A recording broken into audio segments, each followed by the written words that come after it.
اگر عوام ساتھ نہ دیں، حضرت ابراہیم موجود ہوتے ہیں، حکومت نمرود کی ہوتی ہے۔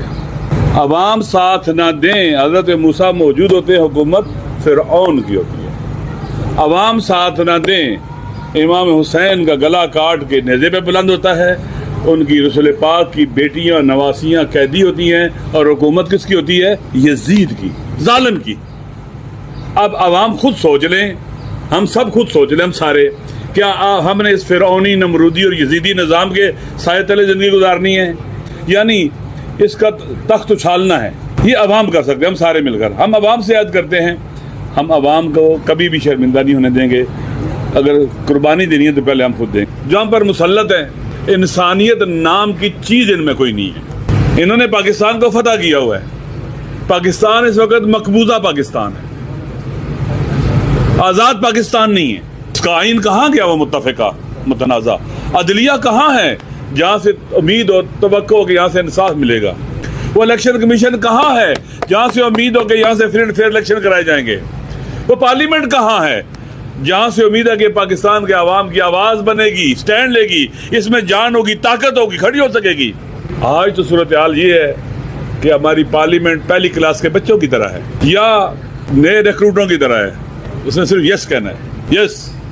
اور میں کیا کہوں، یہاں سے الفاظ زبان پر آنا چاہتے ہیں تو شاید میں شرم آتی ہے، میں نے امامہ باغبہ پہنا ہوا ہے، یعنی ایسے ہی ہے، یس۔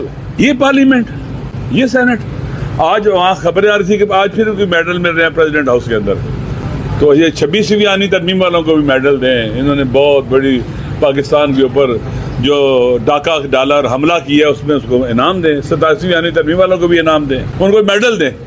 واقعاً حیران ہوتا ہے کہ ایک چھوٹا سا بچہ بھی نا، جو ایک ناپسندہ چیز ہوتی ہے نہ کرتا ہے، کہتا ہے نہیں، اس کی انسلٹ کرو، آگے سے بولتا ہے، بچہ بھی بولتا ہے، چھوٹا سا بچہ اپنی ناراضگی کا اظہار کرتا ہے، رو کے کرے، چیخ کے کرے۔ یہ پارلیمنٹ ایسی بن گئی ہے جس کے اندر سے یقین کر لیں غیرت، حمیت، خودی، عزت نفس، انسانی کرامت ختم ہو چکی ہے، مر چکی ہے۔ یہ قبرستان ہے، یہ قبرستان ہے، وہاں جا کے فاتحہ پڑھنی چاہیے مردوں کی۔ ہمارا وطن تباہی و بربادی کی طرف تیزی سے بڑھ رہا ہے، مہنگائی آپ کے سامنے ہے، سب نے بتا دیا ہے، اور اس کے بعد آنے والا بجٹ جو ہے مزید ہے۔ آپ دیکھیں میڈیا سے کتنے لوگوں کو نکالا جا رہا ہے، بے روزگاری نہیں بڑھ رہی ہے، آپ خود فیس کر رہے ہیں اس کو۔ سنا ہے 2-3 ماہ سے تنخواہیں نہیں دی جا رہی، کوئی پوچھتا ہی نہیں ہے۔ 6 ماہ سے تنخواہیں نہیں مل رہی ہیں۔ یہ آپ کے ساتھ ہو رہا ہے۔ پیکا ایکٹ، گلا، آپ کا گلا دبایا گیا، سب کا گلا دبایا گیا، زبانوں پر تالے لگائے۔ لیکن ہم جو ہیں واقعاً، آپ دیکھیں عوام، اگر میں عوام سے آپ کے ذریعے بات کرتا ہوں، اگر عوام ساتھ نہ دیں، یہ میں پہلے بھی کہہ چکا ہوں، ظالموں کے دشمن بن کے رہنا اور مظلوموں کے مددگار بن کے رہنا، یہ فریضہ ہے، انسانی بھی، اخلاقی بھی اور دینی بھی۔ اس سے جو فرار کرتا ہے، گویا وہ اپنے دین سے فرار کرتا ہے، اپنی انسانیت سے فرار کرتا ہے، اور اخلاقی قدروں سے فرار کرتا ہے۔ دنیا پوری اس وقت ظلم اور استبداد کی چکی میں پس رہی ہے۔ جو لوگ جیتے ہیں وہ اڈیالہ اور پاکستان کے مختلف جیلوں میں ہو، جو ہارے ہیں ان کو ایوان اقتدار کے اندر بٹھا دیا گیا ہے۔ معیشت کی صورتحال یہ ہے کہ آج پاکستان کے میڈیا کی رپورٹ ہے 145 روپے پر لیٹر اس غریب عوام کے جیبوں پر یہ حکومت ڈاکہ ڈال رہی ہے۔ 145 روپے پر لیٹر۔ 14 قسم کے ٹیکس بجلی کے بلوں کے اندر ہیں، اور FBR کی ناکامی اور کرپشن کی سزا غریب عوام کو دیا جا رہا ہے۔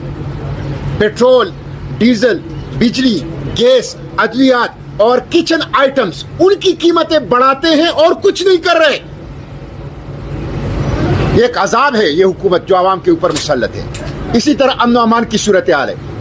اس لیے یہ ایک ناکام حکومت ہے، اور اس ناکام حکومت کی ناکامی کی سزا پاکستان کے عوام جو ہیں وہ بھگت رہے ہیں۔ کل ہم اڈیالہ جیل کے سامنے بیٹھے تھے، صوبائی اسمبلی کے ممبران بھی تھے، قومی اسمبلی کے ممبران، سینٹ کے ممبران بھی، اور عمران خان کی بہنیں بھی موجود تھی، تینوں۔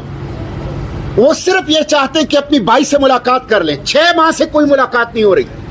پاکستان کے سب سے مقبول لیڈر کو آپ نے قید تنہائی کے اندر رکھا ہوا ہے۔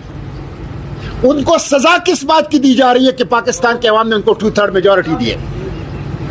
اس لیے یہ ظلم ہے، فاشزم ہے۔ اور میں یہ بات اپنے قائدین کے سامنے کہتا ہوں کہ جب تک ووٹ کی طاقت کو تسلیم نہیں کرو گے اور جب تک انتخابات صرف ڈرامہ ہوگا، پاکستان ٹھیک نہیں ہو سکتا۔ پاکستان کو ٹھیک کرنا ہے تو ووٹ کی طاقت تسلیم کرو، اس کے سامنے سر جھکاؤ۔